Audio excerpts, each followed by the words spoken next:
Agar sizni analiz tahlillaringizda umumiy oqsil 75 dan past bo'lsa, mochevina esa 4 dan past chiqqan bo'lsa, sochlaringiz birdaniga to'kilib, terilaringizga ajinlar tushib, teringiz qurib ketayotgan bo'lsa, hayron bo'lmang, chunki sizni organizmingizda kollagen yaxshi hosil bo'lmayapti. Bunday holatda siz to'g'ri ovqatlanishingiz, oqsilni normada yeyishingiz, to'g'ri suv ichishingiz va albatta kollagen peptidlari bo'lgan mahsulotlarni ratsionga qo'shishingiz kerak bo'ladi.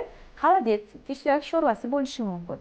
Yoki bo'lmasa, kollagenni o'zini har kunlik ratsioningizga kiritishingiz kerak bo'ladi. Kollagenni o'zi zararli emasmi? Kollagenni necha yoshdan ichish mumkin degan savollaringizga albatta postda javob beraman. Kollagen albatta foydali, ayniqsa ozish jarayonida bo'lsangiz, kollagen to'qlik hissini ham beradi. Faqat eslatib o'taman, kollagen qabul qilishdan oldin albatta oqsil almashinuvini tekshirtirib oling.